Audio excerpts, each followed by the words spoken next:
quien le damos la más cordial bienvenida. Buenos días. Buenos días, muchas gracias. Coméntenos, ¿qué le parece ahora el retroceso en las apreciaciones que dio el ministro Aurelio Pastor? Yo le voy a decir lo que pienso yo. Tampoco en representación del Ejecutivo, sino No. a título personal. Así es, salvo cuando lo digo expresamente, en el que digo y manifiesto que hablo en nombre del gobierno, yo declaro, como siempre, mi opinión personal.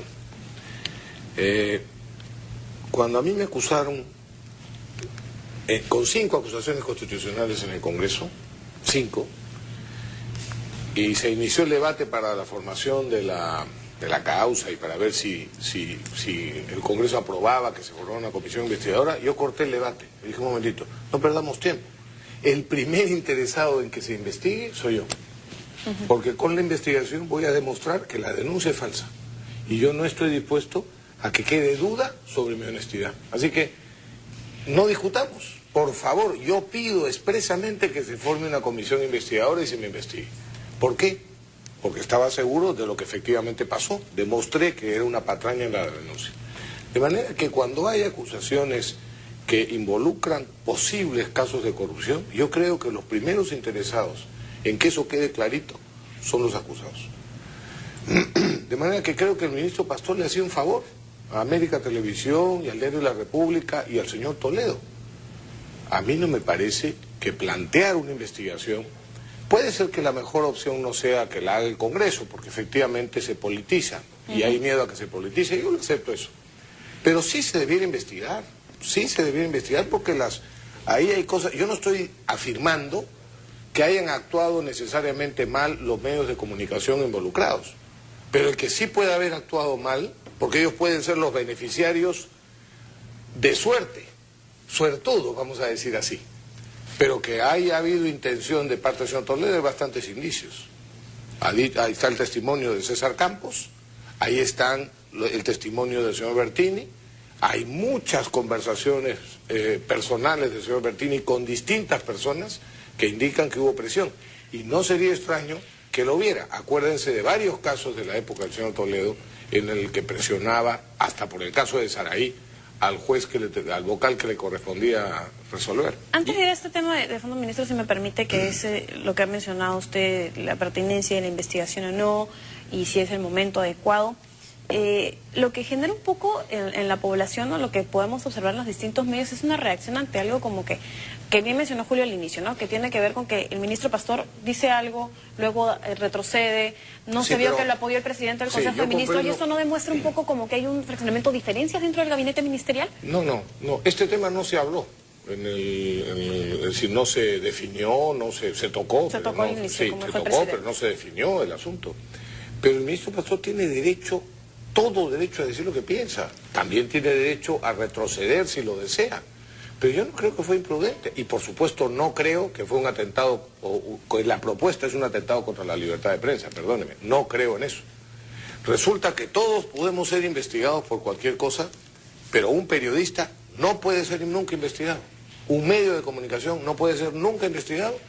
Con todo el respeto, yo sé que tengo amigos y bastantes enemigos en la prensa. Sé que estas declaraciones mías probablemente dirán rey enemigo de la libertad de prensa.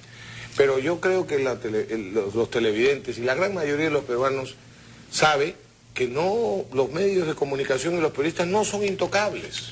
No son intocables y no deben serlo.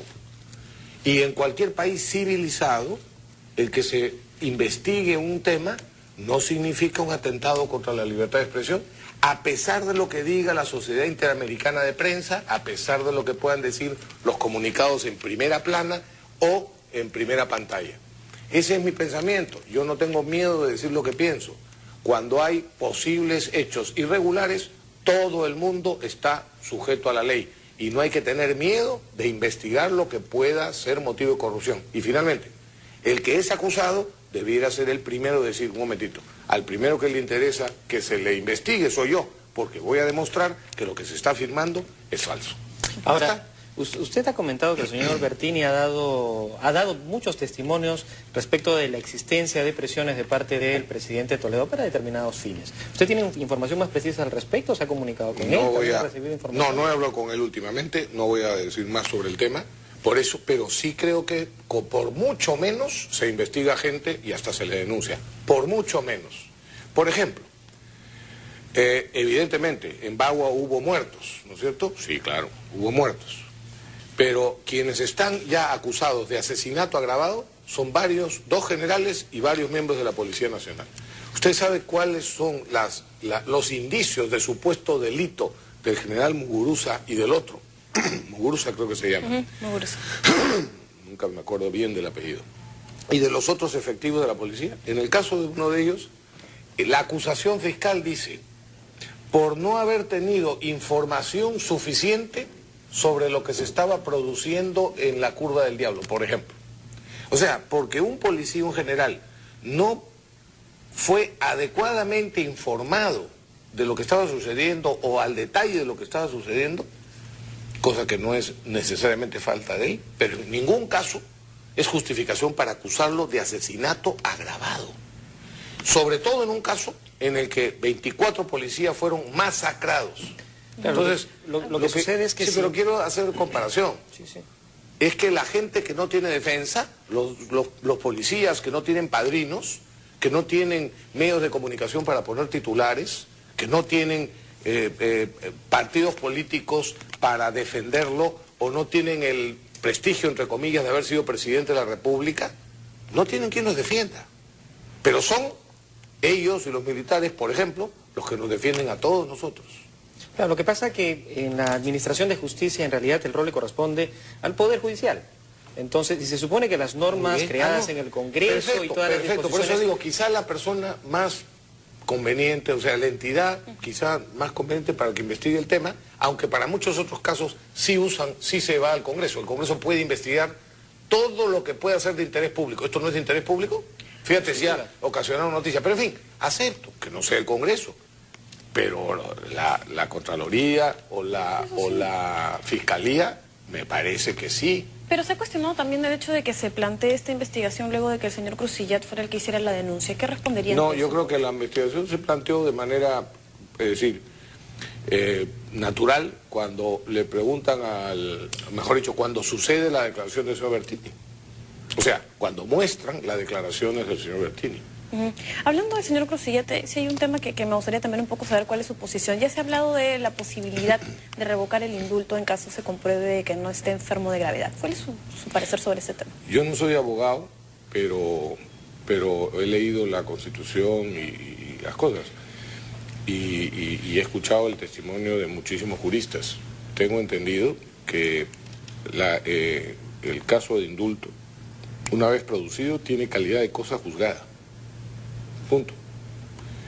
Y hay que decir otra cosa más. Esto se puede interpretar, puede ser, pero muchos juristas me lo han comentado en los últimos días y lo han dicho con toda evidencia. De manera que nadie puede exigirle al presidente de la República revocar lo que él ha decidido en función de una atribución constitucional que tiene. Se burlaron una vez cuando se produjo el indulto y lo que dije fue, ¿por qué especulan? ¿Por qué le piden al presidente que dé explicaciones? ¿O por qué?